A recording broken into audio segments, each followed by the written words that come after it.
स्वागत है आप सभी का हमारे आज के सेशन में, जिसमें कि हम चर्चा कर रहे हैं बेसिक्स ऑफ भगवद गीता। और अब तक हमने चर्चा किया है भगवद गीता के इंट्रोडक्शन के विषय में कि भगवद गीता क्या है, भगवद गीता क्यों है, भगवद गीता कैसे है ना। तो इन सब विषयों में हमने बहुत अच्छे से अभी तक चर्चा किया था और आज हम एक्चुअल में भगवद गीता को शुरू करने वाले हैं पहले अध्याय के पहले श्लोक के साथ। तो भगवद गीता में मुख्य रूप से 5 विषयों पर चर्चा की गई है। कोई जानता है? एक एक बता सकते हैं। अभी गुरुमाज ने भी जब पूछा था सबसे पहले यही क्वेश्चन पूछा कि भगवद गीता में किन 5 विषयों के बारे में चर्चा की गई है। यस, कौन कौन जानता है?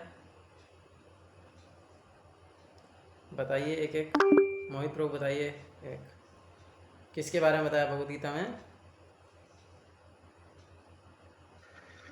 हरे कृष्ण प्रभु। प्रभु ज्ञान योग है, ज्ञान योग भी है, भक्ति योग भी है। नहीं नहीं नहीं, योग की बात नहीं हो रही है, विषयों की बात हो रही है। किस विषय में चर्चा की गई है ये बात हो रही है। जैसे कि मैं बताता हूँ, सबसे पहला है जीव। भगवान जीव के बारे में, आत्मा के विषय में बता रहे हैं भगवद गीता के अंदर। तो पहला विषय है भगवद गीता का जीव। दूसरा विषय क्या है? प्रभु परमात्मा। यस, और मैंने बताना, दूसरा विषय है परमात्मा। भगवान अपने बारे में बता रहे हैं। परमात्मा भी कह सकते हैं, भगवान भी कह सकते हैं। तो भगवान अपने बारे में बता रहे हैं कि मैं क्या हूँ, मैं कैसे सब जगह हूँ, मैं क्या हूँ है। तो पहला है जीव, दूसरा है परमात्मा।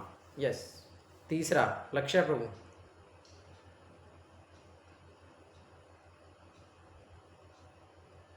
बताइए, पढ़ी है ना भगवद गीता, और किस विषय में बताया भगवान ने?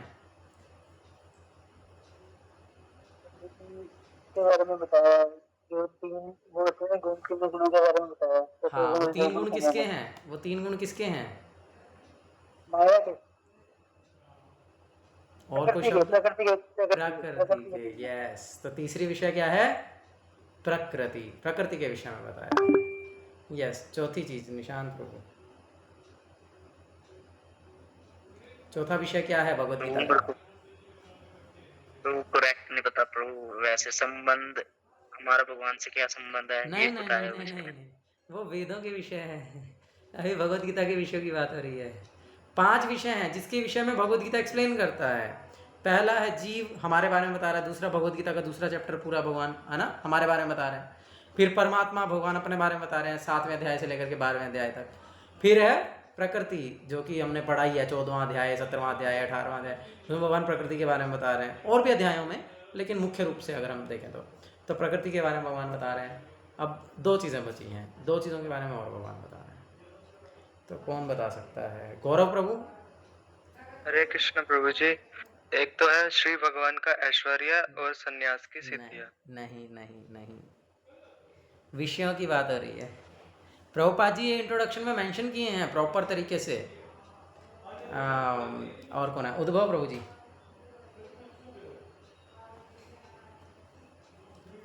बोल नहीं पाएगा शायद। और अमन प्रभु जानते हैं? ये तो भगवद गीता पढ़े नहीं है। तो 5 विषयों पर भगवद गीता में चर्चा हुई है। सबसे पहला क्या है? सब लोग बोल सकते हैं। सबसे पहला क्या है?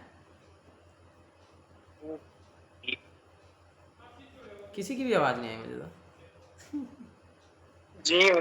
जीव के बारे में जीव। यस। दूसरा परमात्मा। परमात्मा। यस। तीसरा प्रकृति के 3 गुण। हाँ, प्रकृति के 3 गुण नहीं, प्रकृति, प्रकृति के विषय में बता रहे हैं भगवान, प्रकृति। चौथा है कर्म। क्या है? कर्म। कर्म। और 5वां कर्म, चौथा कर्म। कर्म। कर्म के बारे में बताया ना भगवान कि सकर्म क्या है, जो वैदिक शास्त्रों के अनुसार किए जाते हैं।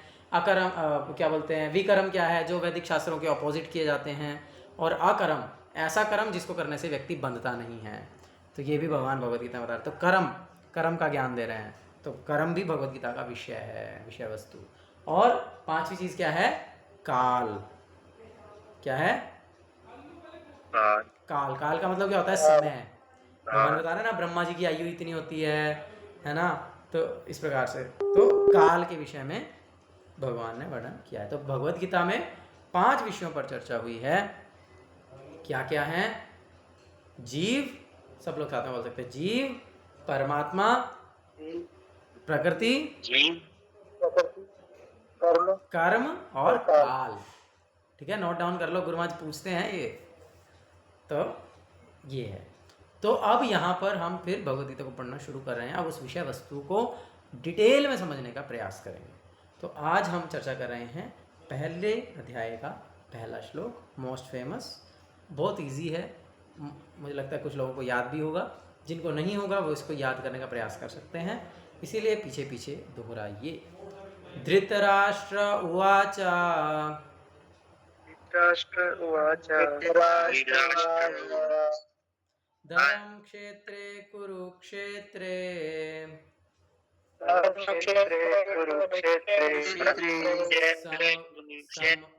समवेतायुयुत्सवः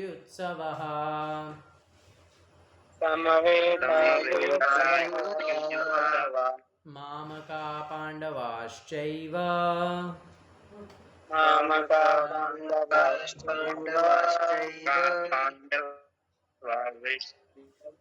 किम् अकुर्वत संजय।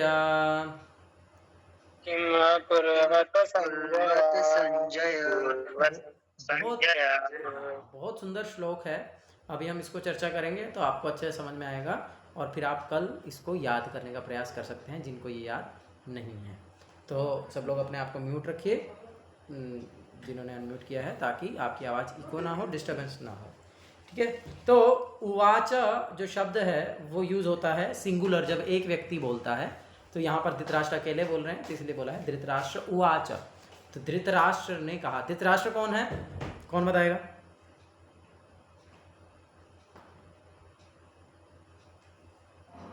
बताइए,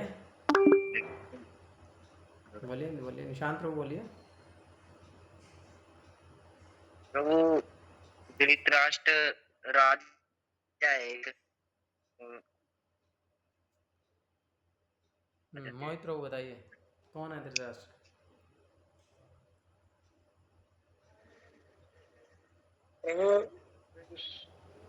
दुर्योधन के पिताजी। ठीक है, और कौन बताएगा? लक्ष्य प्रभु, कौन है धृतराष्ट्र? जी अंबिका या अंबालिका जी की पुत्र हैं और जो वेदव्यास जी थे उनके मंत्र पुत्र हैं, और वैसे विजय जी के पुत्र हैं। ठीक है, और कौन बताएगा? गौरव प्रभु, कौन कौन है क्लास में?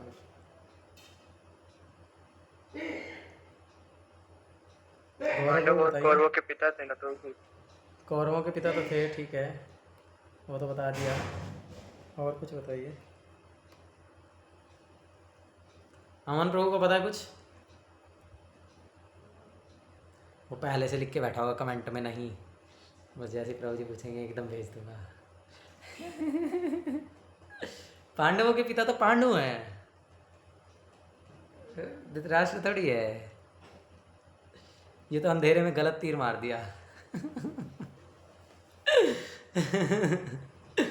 तो यस, कुरु वंश के एक बहुत महान राजा हैं धृतराष्ट्र। बाकी सारी डिटेल्स आप लोगों को बता दी गई हैं ऑलरेडी। और धृतराष्ट्र और पांडु दोनों भाई थे। धृतराष्ट्र बड़ा था और पांडु छोटा था, लेकिन क्योंकि धृतराष्ट्र नेत्रहीन थे इसलिए वे राज्य करने के योग्य नहीं थे, इसीलिए पांडु को राजा बनाया गया था। तो जो पांडु बेसिकली कुरु वंश में जन्म लिए, उनकी जो संतानें थी, है ना, पांडु के 5 संतानें हुई और धृतराष्ट्र के 100 संतानें हुई। हाँ, और इसीलिए क्योंकि वे दोनों कुरु वंश से संबंधित हैं, इसीलिए उनको कहा जाता था कौरव। तो वास्तविकता में दोनों ही कौरव हैं, यानी कि जो पांडु के पुत्र हैं वो भी कुरु वंश के हैं, और कौरव का मतलब है जो कुरु वंश के हैं, और जो धृतराष्ट्र के पुत्र हैं वो भी कुरु वंश के हैं। तो यानी कि दोनों ही कौरव हैं। लेकिन हम इस श्लोक में आगे जानेंगे धृतराष्ट्र ने उनको क्या क्या करके एड्रेस किया, पांडव। तो पांडव नाम कैसे बना? जो पांडु के पुत्र हैं। जो भी है, मतलब 100 पुत्र है ना, तो पुत्रों की बात हो रही है। तो अभी यहाँ पर तत्वों को समझने का प्रयास कीजिए। तो इसीलिए ये सब वास्तविकता में कौरव ही हैं। तो उस डिटेल में हम आगे जाएंगे, हम इसको लाइन वाइज लेकर के चलते हैं। यस, तो सबसे पहले है अनुवाद। तो धृतराष्ट्र ने कहा, किसको कहा? संजय को। हे संजय। अब ये संजय कौन है? तो एक्चुअल में ये जो कन्वर्सेशन हो रही है जो भगवत गीता की, वो हो रही है धृतराष्ट्र के और संजय के बीच में। यहाँ पर वो दोनों आपस में बात कर रहे हैं, जैसे कि अभी धृतराष्ट्र संजय से पूछ रहे हैं और अगले श्लोक से संजय उत्तर करना शुरू करेंगे और अपने उत्तर में वो जो बता रहे हैं वो है कृष्ण और अर्जुन का संवाद। तो वास्तविकता में हमको लगता है कि भगवत गीता कृष्ण और अर्जुन का संवाद है, लेकिन अगर हम महाभारत के व्यू पॉइंट से देखें तो ये क्या है? ये धृतराष्ट्र और संजय का संवाद है। लेकिन धृतराष्ट्र और संजय के संवाद में संजय कृष्ण और अर्जुन के संवाद को सुना रहा है, तो इसीलिए हम फिर इसको कृष्ण अर्जुन संवाद के रूप में लेते हैं। ठीक है जी।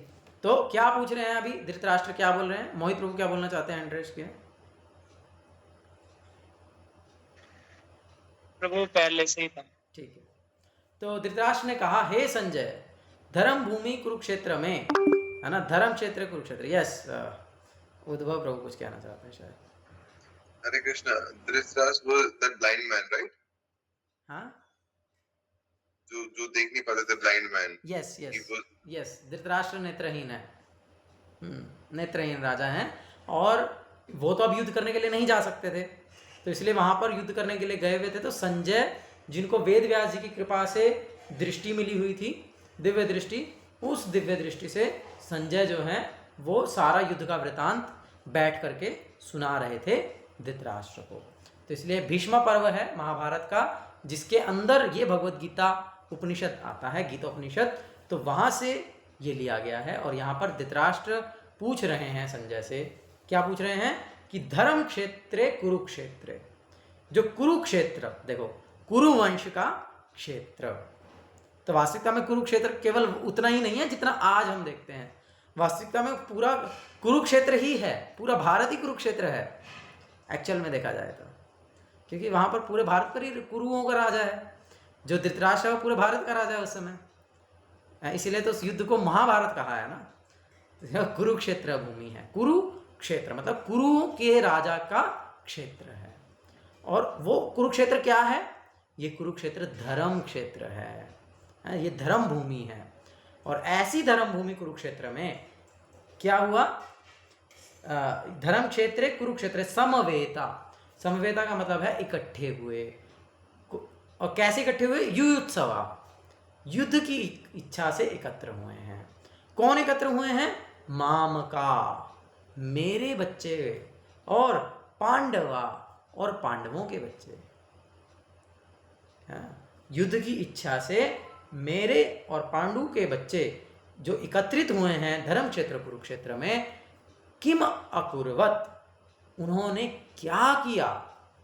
संजया, हे संजय। तो इसीलिए अनुवाद है, धृतराष्ट्र ने कहा, हे संजय, धर्म भूमि कुरुक्षेत्र में युद्ध की इच्छा से एकत्र हुए मेरे तथा पांडु के पुत्रों ने क्या किया? ये बहुत डीप क्वेश्चन है, सिर्फ छोटा सा क्वेश्चन नहीं है, देखने में बड़ा सरल लगता है, लेकिन जैसे अभी हम डीप में इसको चर्चा करने का प्रयास करेंगे तो आपको बहुत सारी चीज़ें समझ में आएंगी। यहाँ पर बहुत सारी टीचिंग्स हैं इसमें। तो उसके पहले हम तात्पर्य पढ़ते हैं, प्रभुपाद जी जो दिए हैं। पहले प्रभुपाद जी भगवत गीता के विषय में ही बता रहे हैं, क्योंकि अभी भगवत गीता शुरू ही की है ना, तो इसलिए पहले भगवत गीता के विषय में बता रहे हैं कि भगवत गीता एक बहुपठित आस्तिक विज्ञान है। बहुपठित है, बहुत सारे लोग पढ़ते हैं, इट्स मोस्ट फेमस बुक है ना, और आस्तिक है, भगवान को मानने वाला विज्ञान है, जो गीता महात्म्य में सार रूप में दिया हुआ है। इसमें यह उल्लेख है कि मनुष्य को चाहिए कि वह श्री कृष्ण के भक्त की सहायता से संवीक्षण करते हुए भगवत गीता का अध्ययन करे और स्वार्थ प्रेरित व्याख्याओं के बिना उसे समझने का प्रयास करे। ये लाइन बहुत ज़्यादा इंपॉर्टेंट है, जिसके पास भगवत गीता वो हाईलाइट कर लो, जो नोट्स बना रहा है वो इसको नोट डाउन कर लो। भगवत गीता को हम कैसे समझना है, हमको ये समझ लेना चाहिए। अगर हमको ये पॉइंट क्लियर नहीं है तो हम आगे भगवत गीता पढ़ने का कोई फ़ायदा ही नहीं है। तो इसलिए पहले ये पॉइंट हमको क्लियर होना चाहिए कि हमको भगवत गीता को कैसे समझना है। कैसे समझना है? यहाँ पर प्रभुपाद जी ने 3 पॉइंट दिए। भगवान श्री कृष्ण के भक्त की सहायता से। द फर्स्ट पॉइंट इज हमको भगवद गीता को कैसे समझना है? उद्धव प्रभु जी हरे कृष्ण जी कैसे समझना है भगवद गीता को? पहला पॉइंट क्या है? ध्यान कहाँ है आपका? हाँ, इसीलिए बुलाया मैंने आपको। तो ध्यान से सुनो, भगवान श्री कृष्ण के भक्त की सहायता से। The first point is, note करो ना, नोट्स बनाओ। तो सबसे पहला पॉइंट क्या है? हमको भगवद गीता को समझना है। तो इसको हमको कैसे समझना पड़ेगा? जो भगवान के भक्त हैं, जो भगवान की भक्ति में सेवा में लगे हुए हैं, ऐसे भक्तों की सहायता से। देन सेकंड पॉइंट इज संवीक्षण करते हुए। संवीक्षण मीन्स स्क्रूटिनाइजिंगली, जिसका हम कहते हैं कि मतलब बहुत ध्यानपूर्वक एक एक शब्द को एनालाइज करते हुए हमको भगवद गीता को समझना होता है। जैसे कि अभी हम आगे के जब श्लोकों को पढ़ेंगे तो हम देखेंगे कहीं पर अर्जुन भगवान कृष्ण को ऋषिकेश कहते हैं, कहीं पर उनको अच्युत कहते हैं, कहीं पर उनको कृष्ण कहते हैं, और इसी तरह से भगवान भी अर्जुन को कभी भारत कहते हैं, कभी पार्थ कहते हैं, तो अलग अलग नामों से बुला रहे हैं। तो वहाँ पर वो पर्टिकुलर नाम क्यों प्रयोग किया गया है, इसका अपना एक कारण है। क्यों दूसरे अध्याय के बाद तीसरा अध्याय है, चौथा अध्याय क्यों नहीं है? या फिर क्यों दूसरे अध्याय के 13वें श्लोक के बाद 14वां श्लोक जो है वही है, कोई दूसरा श्लोक नहीं है? तो इस तरह से जब हम संवीक्षण करते हैं, वेरी स्क्रूटिनाइजिंगली, बहुत छोटी छोटी चीज़ों को बहुत ध्यान से समझते हुए जब हम भगवद गीता को समझने का प्रयास करेंगे, तब हम देखेंगे ओ वाह, this is what knowledge it is. क्या दिव्य ज्ञान है, कितना अच्छे से इसको अरेंज किया गया है, जबकि ये सिर्फ एक कन्वर्सेशन है ना। तो ये हम समझ पाएंगे। तो इसलिए सबसे पहला पॉइंट क्या था गौरव प्रभु? सबसे पहला पॉइंट यह था प्रभु जी कि भक्तों द्वारा हमें भगवत गीता का अध्ययन करना चाहिए। हाँ, भगवान कृष्ण की सहायता से हमको भगवद गीता का अध्ययन करना है। यस, सेकंड पॉइंट अमन प्रभु बोलिए।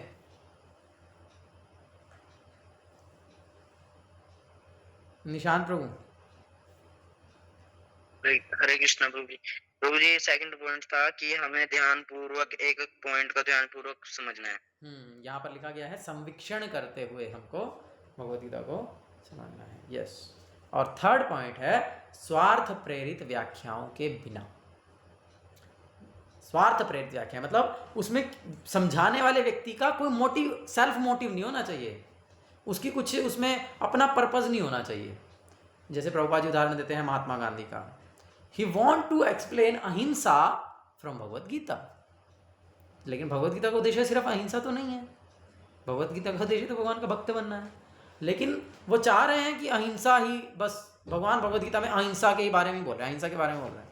और ऐसी अनेक स्वार्थ प्रेरित व्याख्याएं हैं, मोर और लेस हर कोई स्वार्थ प्रेरित ही है ना। हमने पहले भी उदाहरण दिया है कि प्रभुपाद जी उदाहरण देते हैं कि कोई बोल रहा है कि मन मना भाव मत भक्तों को एक्सप्लेन करते हुए, oh you don't have to think of Krishna personally but something deep within Krishna. और वो Krishna, deep within Krishna क्या है वो पता नहीं। तो वास्तविकता में ऐसा वो व्यक्ति क्या है, वो भगवान कृष्ण से ईर्ष्या करते हैं, वो उनको साइड कर देना चाहते हैं भगवद गीता से। तो इसीलिए ऐसे लोगों की सहायता से हम कभी भी भगवद गीता को वास्तविकता में नहीं समझ पाएंगे। इसलिए 3 पॉइंट भगवान कृष्ण के भक्त की सहायता से समझना है, संवीक्षण करते हुए समझना है, और स्वार्थ प्रेरित व्याख्याओं के बिना हमको इसको समझना है। चलो नेक्स्ट पॉइंट इज, अर्जुन ने जिस प्रकार से साक्षात भगवान कृष्ण से गीता सुनी और उसका उपदेश ग्रहण किया, इस प्रकार से साक्षात भगवान श्री कृष्ण इस प्रकार की स्पष्ट अनुभूति का उदाहरण भगवद गीता में ही है। यदि उसी गुरु परंपरा से, द फोर्थ पॉइंट इज, कैसे समझना है भगवद गीता को? गुरु परंपरा से, उसी गुरु परंपरा से निजी स्वार्थ से प्रेरित हुए बिना किसी को भगवद गीता समझने का सौभाग्य प्राप्त हो, तो वह समस्त वैदिक ज्ञान तथा विश्व के समस्त शास्त्रों के अध्ययन को पीछे छोड़ देता है। तो ये जो भगवद गीता है वास्तविकता में ये सारे वैदिक शास्त्रों का निचोड़ है, एकदम छोटा सा ग्रंथ है, लेकिन उसमें सब कुछ आ गया है ना। जो हमारे निशांत प्रभु बोलना चाह रहे थे, संबंध अभिधेय प्रयोजन, तो वो सब भगवद गीता के अंदर आ गया है एक्चुअल में। तो इसीलिए हमको इसको बहुत ध्यानपूर्वक समझना है। कैसे समझना है? संवीक्षण करते हुए, भगवान कृष्ण के भक्त की सहायता से, निजी स्वार्थ प्रेरित व्याख्याओं के बिना, और प्रामाणिक गुरु शिष्य परंपरा के माध्यम से। हमको ये भगवद गीता को समझना है। भगवद गीता को, अच्छा, पाठक को भगवद गीता में ना केवल अन्य शास्त्रों की सारी बातें मिलेंगी, अपितु ऐसी बातें भी मिलेंगी जो अन्यत्र कहीं उपलब्ध नहीं है। यही गीता का विशिष्ट मानदंड है। स्वयं भगवान श्री कृष्ण द्वारा साक्षात उच्चारित होने के कारण यह पूर्ण आस्तिक विज्ञान है। ठीक है। महाभारत में वर्णित धृतराष्ट्र तथा संजय की वार्ताएं इस महान दर्शन के मूल सिद्धांत का कार्य करती हैं, है ना। एक्चुअल में ये कन्वर्सेशन किसकी है? धृतराष्ट्र की और संजय की। माना जाता है कि इस दर्शन की प्रस्तुति कुरुक्षेत्र के युद्ध स्थल में हुई, जो वैदिक युग से पवित्र तीर्थस्थल रहा है। तो कुरुक्षेत्र को अब यहाँ पर धर्म क्षेत्र कहा गया है। तो इसका क्या कारण है? सब लोग एक एक कारण बताइए, क्यों कुरुक्षेत्र को धर्म क्षेत्र कहा गया है? आप सब वास्तविकता में कुरुक्षेत्र में ही रह रहे हैं, करनाल कुरुक्षेत्र ही है। बताइए मोहित प्रभु, सबसे पहले एक पॉइंट। हरे कृष्ण प्रभु। प्रभु, कुरुक्षेत्र को धर्म क्षेत्र इसलिए कहा गया है क्योंकि वहां पे पहले कई ऋषि मुनियों ने तपस्या भी की है, और साथ में कुरु नाम के एक राजा थे। कुरु नाम के राजा से तो कुरुक्षेत्र नाम हुआ ना। हाँ, और ठीक है, बाकी लोगों को बोलने देते हैं। निशांत प्रभु बोलिए, क्यों बोलते हैं कुरुक्षेत्र को धर्म क्षेत्र? हरे कृष्ण प्रभु। प्रभु मेरे को पक्का नहीं पता, बट प्रभु जो देख, तो प्रभु इसलिए बोलते हैं कि यहाँ धर्म, मतलब धर्म हो रहा है, मतलब धर्म के बीच में वो है धर्म क्षेत्र कुरुक्षेत्र, मतलब यहाँ धर्म की बात हो रही है। धर्म की बात तो बाद में हो रही है, ये तो नहीं है। ठीक है, गौरव प्रभु। हरे कृष्णा प्रभु जी, इसलिए बोलते हैं क्योंकि वहाँ पे धर्म के लिए युद्ध हो रहा है, क्योंकि भगवान पे धर्म की स्थापना कर। युद्ध तो अभी होना है, युद्ध तो हुआ नहीं, ये तो युद्ध करने से पहले बोल रहे हैं धर्म क्षेत्र। अब कोई कह सकता है, मैं सोच रहा था कोई बोलेगा, कोई बोल नहीं रहा है, लेकिन कोई कह सकता है क्योंकि भगवान ने भगवद गीता सुनाई यहाँ पे, इसीलिए इसको धर्म क्षेत्र कहते हैं। अरे भगवद गीता तो बाद में सुनाई, धर्म क्षेत्र तो पहले बोल रहे हैं। लक्ष्य प्रभु बताइए ना। प्रभु जी, जहाँ तक मैंने सुना था कि जो राजा कुरु थे उन्होंने तपस्या करके इस धरती को पावन किया था कि यहाँ पे जिसकी भी मृत्यु होगी वो स्वर्ग जाएगा। यस, ये भी एक पॉइंट है। और उद्धव प्रभु जी धर्म क्षेत्र कुरुक्षेत्र में रह रहे हैं, बताइए। Krishna, I have zero idea. I guess zero idea. Okay, और कौन है क्लास में जिसको मैंने छोड़ दिया? अमन जी बोलेंगे क्या? अमन जी ने मौन व्रत लिया हुआ है। अरे देख, लिख के रखा है, धर्म की स्थापना हुई भगवान। यही तो बोला मैंने अभी, अर्जुन को उपदेश तो बाद में दिया, अभी तो हमने भगवद गीता पढ़ना शुरू किया है, पहले तो धर्म क्षेत्र बोल दिया है ना। तो यस, कुछ पॉइंट्स हमने सही कहे। महाराज कुरु ने तपस्या किया, बहुत सारे ऋषि मुनियों ने तपस्या किया। परशुराम जी ने अपना फरसा जब 21 बार सारे क्षत्रियों को मार दिया तो आकर के कुरुक्षेत्र में धोया है। देन इस ब्रह्मांड का जो क्या बोलते हैं, जो सेंटर पॉइंट है, वो भी उसी कुरुक्षेत्र को ही समझा जाता है, क्योंकि जो कमल नाल है उसका जो सेंटर है, इसलिए वहाँ पर ब्रह्म सरोवर भी है ना।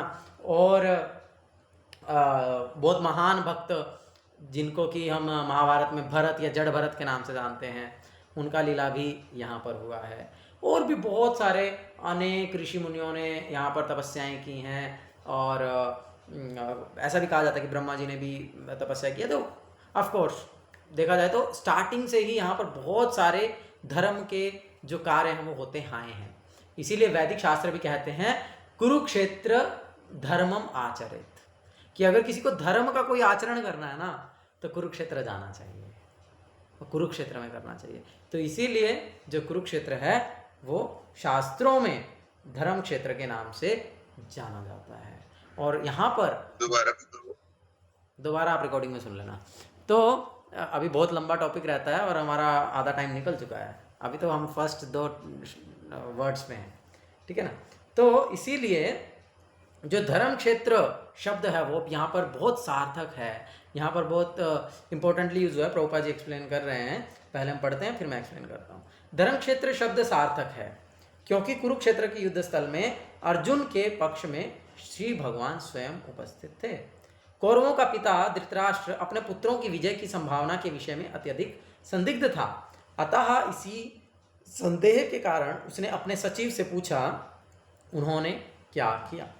वह आश्वस्त था कि उसके पुत्र तथा उसके छोटे भाई पांडु के पुत्र कुरुक्षेत्र की युद्ध भूमि में निर्णयात्मक संग्राम के लिए एकत्रित हुए हैं, फिर भी उसकी जिज्ञासा सार्थक है। चलो पहले मैं एक्सप्लेन करता हूँ, फिर हम इसको पढ़ेंगे आगे। तो अब यहाँ पर धृतराष्ट्र ने धर्म क्षेत्र शब्द का उपयोग क्यों किया है, ये हमको समझने का प्रयास करना चाहिए। प्रभुपाद जी अपने लेक्चर में इस चीज़ को एक्सप्लेन करते हैं कि एक्चुअली यहाँ से हमको जो टीचिंग मिलती है वो ये है कि जो स्थान है उसका हमारी चेतना के ऊपर बहुत अधिक प्रभाव पड़ता है। अब धृतराष्ट्र को पता है कि मेरे पुत्र जो हैं वो अधर्मी हैं, वो सब के सब गलत तरीके से हथियाने का प्रयास करें, क्योंकि वास्तविकता में जो ये भारत भूमि है वो पांडवों की है, उसका वास्तविक राजा युधिष्ठिर है, पांडवों का अधिकार है। और जबकि वो तो अपने शांति प्रस्ताव से केवल 5 गांव लेकर के भी रहने के लिए तैयार थे, लेकिन मेरे पुत्र ने नहीं दिया, इन कौरवों ने नहीं दिया, इसीलिए जो है ये अधर्मी है। और पांडवों ने कभी कोई अधर्म किया ही नहीं है। और अब ये युद्ध कहाँ होने जा रहा है, धर्म क्षेत्र में। तो अब धर्म क्षेत्र में जब युद्ध हो रहा है तो यानी कि किसकी तरफ पलड़ा भारी हो गया, जो धर्म का साथ दे रहे हैं। तो इसीलिए अब धृतराष्ट्र को डाउट हो गया, यार कहीं मेरे बच्चे हार ना जाए, क्योंकि वो तो अधर्मी है। क्योंकि अब पांडवों का पलड़ा भारी हो गया, क्योंकि स्वयं भगवान, धृतराष्ट्र जानते हैं कृष्ण भगवान है, वो बोलते हैं जब भगवान आए ना शांति दूत के रूप में, तो वो बोल रहे हैं कि मैं जानता हूं कि आप स्वयं भगवान हो, लेकिन मैं अपने पुत्र मोह में इतना अंधा हो चुका हूं कि मैं आपकी बात नहीं मान सकता।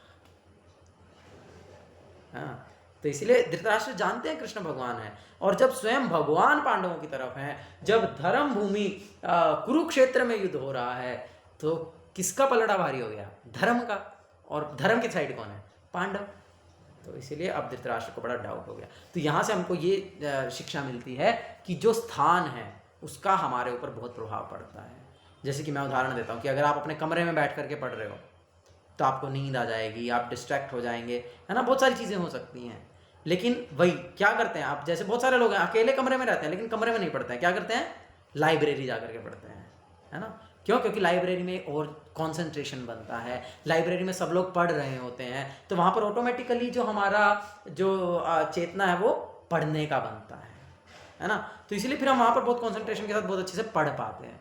तो ये हम प्रैक्टिकली देख सकते हैं कि किस प्रकार से हमारे चेतना के ऊपर, हमारे जिस स्थान पर हम रह रहे हैं उसका प्रभाव पड़ता है। ऐसे ही जब हम मंदिर में आते हैं और हम देखते हैं सब लोग बैठ करके जप कर रहे हैं सुबह सुबह, तो हमको भी ऑटोमेटिकली होता है यार चलो यार मैं अकेला क्या सोऊंगा, चलो मैं भी जप कर लेता हूँ, है ना। सब लोग मंगला आरती में नाच रहे हैं, चलो मैं भी नाच लेता हूँ, है ना। सब लोग कथा सुन रहे हैं, चलो मैं भी कथा सुन लेता हूँ। अरे सब लोग कुछ ना कुछ सेवाओं में लगे, चलो मैं भी कुछ सेवा कर लेता हूँ, है ना। तो इसीलिए हमको अपनी चेतना को अच्छा रखने के लिए, सतोगुण में रखने के लिए ऐसे स्थानों में रहना चाहिए। नहीं रह सकते तो बार बार जाना चाहिए जहाँ पर सतोगुणी प्रैक्टिसेस होती हैं।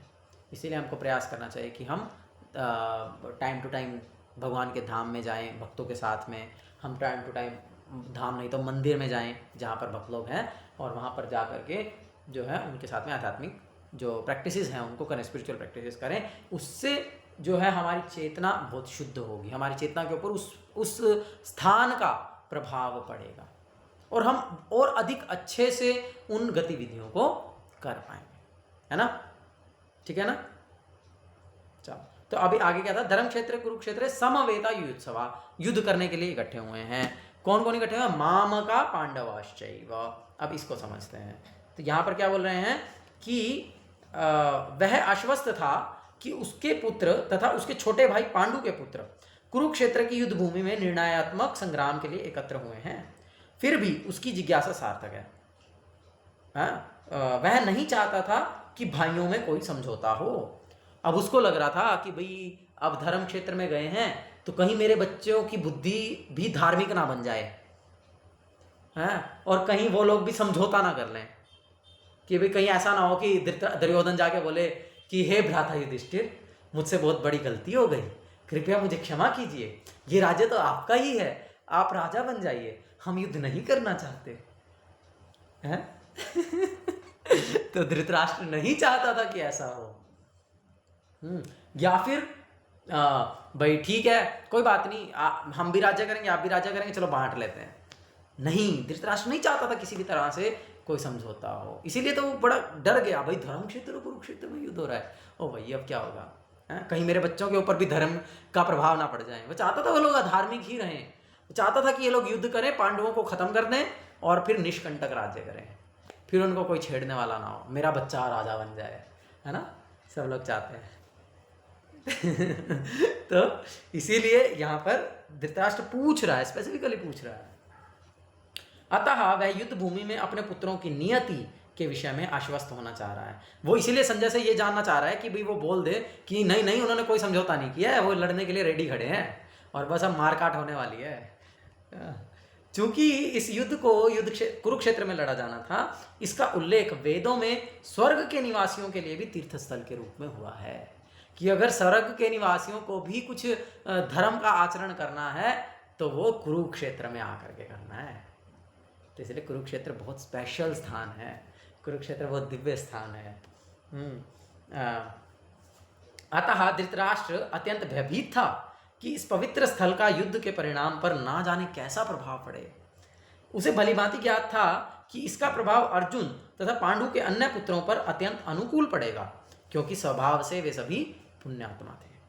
संजय श्री व्यास का शिष्य था, अतः उनकी कृपा से संजय धृतराष्ट्र के कक्ष में बैठे बैठे कुरुक्षेत्र के युद्ध स्थल का दर्शन कर सकता था। इसलिए धृतराष्ट्र ने उससे युद्ध स्थल के विषय में पूछा। पांडव और धृतराष्ट्र के पुत्र दोनों ही एक ही वंश से संबंधित हैं, है ना, दोनों ही तो, मैंने एक्सप्लेन किया ना कि दोनों ही तो कौरव हैं, है ना, लेकिन किंतु यहां पर धृतराष्ट्र के वाक्य से उसके मनोभाव प्रकट होते हैं। यहां पर जब धृतराष्ट्र बोल रहा है माम का पांडवाश्चैव, तो उसने ऑलरेडी जो पांडु के पुत्र हैं उनको कुरु डायनेस्टी से बाहर निकाल दिया। वो भी तो कौरव ही थे, लेकिन उनको बोले तो पांडव हैं, तो पांडु के पुत्र हैं, है ना, तो उनको बाहर कर दिया ऑटोमेटिकली। तो यहां से हम धृतराष्ट्र की कॉन्शियसनेस को देख सकते हैं, उसकी मेंटेलिटी को समझ सकते हैं, जबकि वो राज्य वास्तविकता में पांडवों का है, लेकिन वो उसको जानते हुए भी अपने पुत्र के प्रति जो अंधा प्रेम है या जो आसक्ति है, भौतिक आसक्ति, उसके कारण वो इस प्रकार से सोच रहा है कि वो तो अलग हैं, है ना, भौतिक आसक्ति इसलिए हम दुख का कारण है। उसने जानबूझकर अपने पुत्रों को कुरु कहा और पांडु के पुत्रों को वंश के उत्तराधिकार से अलग कर दिया। वे तो बाहर के लोग हैं, ये तो पांडव हैं, इस प्रकार से। इस तरह पांडु के पुत्रों अर्थात अपने भतीजों के साथ धृतराष्ट्र की विशिष्ट मनस्थिति समझी जा सकती है। जिस प्रकार धान के खेत से अवांछित पौधों को उखाड़ दिया जाता है, उसी प्रकार इस कथा के आरंभ से ही ऐसी आशा की जाती है कि जहां धर्म के पिता श्री कृष्ण उपस्थित हों, वहां कुरुक्षेत्र रूपी खेत में दुर्योधन आदि धृतराष्ट्र के पुत्र रूपी अवांछित पौधों को समूल नष्ट करके युधिष्ठिर आदि नितांत धार्मिक पुरुषों की स्थापना की जाएगी। यहाँ धर्म क्षेत्र तथा कुरुक्षेत्र शब्दों की उनकी ऐतिहासिक तथा वैदिक महत्ता के अतिरिक्त यही सार्थकता है। तो इसीलिए जैसे ही इस प्रकार से दुर्योधन ने धृतराष्ट्र ने कहा कि ये तो धर्म क्षेत्र है और पांडव के पुत्र तो धार्मिक हैं, तो क्या होगा, तो पहले से ही धृतराष्ट्र ने ये सिद्धांत स्थापित कर दिया कि वो लोग हारने वाले हैं। उसने पहले से ही इस डाउट को रख दिया है कि चाहे हम कितने भी स्ट्रॉन्ग हैं, चाहे कौरवों का पक्ष कितना भी स्ट्रॉन्ग है, उनके पास कितनी ही सेना है, उनको कितने ही राजा हैं लड़ने के लिए, लेकिन वो जीतने वाले नहीं है ना। और देखो, जब इस प्रकार से जब भौतिक आसक्ति बढ़ जाती है, अब यहाँ पर जो धृतराष्ट्र का स्टेट ऑफ माइंड है वो अपने पुत्रों के प्रति बहुत आसक्ति का है, और इस भौतिक आसक्ति का क्या प्रभाव पड़ रहा है, क्या पूछ रहा है वो, अगर आप फिर से पढ़ेंगे, है ना, यहाँ पर पढ़ो, देखो क्या बोल रहे हैं। हे संजय, धर्म भूमि कुरुक्षेत्र में युद्ध की इच्छा से एकत्र हुए मेरे तथा पांडु के पुत्रों ने क्या किया। प्रभुपाद जी उदाहरण देते हैं अपने लेक्चर में कि अगर मैं कहूं कि क्या है, हमारे उद्धव प्रभु प्रसाद पाने के लिए बैठे और फिर उन्होंने क्या किया, तो क्या ये मूर्खता वाला प्रश्न नहीं है? भाई प्रसाद खाने बैठे तो प्रसाद ही खाएगा ना, समझ रहे हो? हैं? जब कोई काम करने के लिए जा रहा है तो वही काम ही तो करेगा। जब कोई खाना खाने के लिए बैठे तो खाना ही तो खाएगा। यहां पर बोल रहे कि युद्ध की इच्छा से एकत्रित हुए हैं और फिर बोल रहे क्या किया। भाई युद्ध ही तो करेंगे और क्या करेंगे, लेकिन क्योंकि इसके मन में डाउट आ रहा है, अरे कहीं समझौता तो नहीं कर लेंगे, अरे कहीं ये तो नहीं हो जाएगा, अरे कहीं वो तो नहीं हो जाएगा। तो ये किस वजह से होता है? भौतिक आसक्तियों की वजह से होता है। तो जब हम when we get too much attached to the material things then we got bewildered. तो जो बहुत साधारण सी चीज़ें होती हैं जिनको कि हम देख पा रहे होते हैं वो ढक जाती हैं, हमारी आंखों पर पर्दा आ जाता है, जिसको बोलते हैं माया की आवरणात्मिका शक्ति। माया की दो शक्तियां हैं, एक है आवरणात्मिका शक्ति और दूसरी है प्रेक्षपात्मिका शक्ति। तो आवरणात्मिका शक्ति क्या करती है? वो हमारी आंखों पर आवरण डाल देती है। जैसे घोड़े को देखा कभी? घोड़े को ऐसे आवरण लगा के रखते हैं ताकि वह सीधा देखे, ताकि सीधा चले, इधर उधर देखेगा तो इधर उधर चला जाएगा, इसलिए इसको आवरण लगा के रखते हैं। तो ऐसी माया भी हमारे सामने आवरण लगा देती है, बस इतना ही देखो, बस इतना सा देखना है, यही संसार है। उसको लगता है बस यही सब कुछ है, तो वो संसार देख नहीं पाता है, वो और सच्चाई नहीं देख पाता है। और फिर ऑफकोर्स प्रेक्षपात्मिका शक्ति जो व्यक्ति को नीचे गिराने का काम करती है। तो यहाँ पर हम समझ रहे हैं जब भौतिक आसक्तियों से हम ग्रस्त हो जाते हैं तो क्या होता है? भगवान की आवरणात्मिका शक्ति कार्य करने लगती है और फिर हमको कुछ नहीं दिखता। अब यहाँ पर दुर्योधन को, धृतराष्ट्र को सिर्फ दुर्योधन की विजय दिख रही है, कैसे दुर्योधन जीत से जाए, बस और कुछ नहीं। ठीक है जी। तो इसलिए ये सारे पॉइंट्स को हमको ध्यान रखना है और इसको अपने जीवन में एनालाइज करना है। हमको देखना है कि हम कितना भौतिक रूप से आसक्त हो रहे हैं, नहीं हो रहे हैं, और उनसे हमको बचने का प्रयास करना है। ऑफकोर्स हम आगे सीखेंगे कैसे। और दूसरा पॉइंट जो टेक अवे पॉइंट है, ये जो कुरुक्षेत्र धर्म क्षेत्र, यानी हमको धर्म क्षेत्र जाना चाहिए, चाहे वो भगवान का धाम हो, चाहे भगवान का मंदिर हो, वहाँ पर हमको समय समय से जाना चाहिए और जा कर के वहाँ पर भक्तों के संग में रहना चाहिए ताकि हम अपनी चेतना को शुद्ध कर सके, सतोगुण में आ सके। और ऑफकोर्स भगवद गीता को कैसे पढ़ना है उसमें हमने 4 पॉइंट्स डिस्कस किए कि भक्त की सहायता से, संवीक्षण करते हुए और निजी स्वार्थ प्रेरित व्याख्याओं के बिना और गुरु परंपरा से हमको भगवद गीता को समझना है। ठीक है जी, आज के लिए इतना ही। किसी का कुछ प्रश्न है तो पूछ सकते हैं। हरे कृष्णा कृष्ण कृष्ण हरे हरे, हरे राम राम राम हरे हरे। श्रील प्रभुपाद की जय, श्रील स्वरूप स्वामी गुरु महाराज की जय, भगवद्वाणी श्रीमद् भगवद गीता की जय, निताई गौर प्रमानंदे, हरि हरि बोल। जी निशांत प्रभु बताइए क्या प्रश्न है?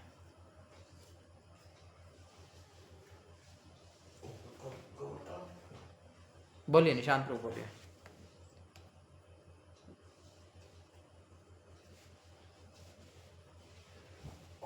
हरे कृष्णा।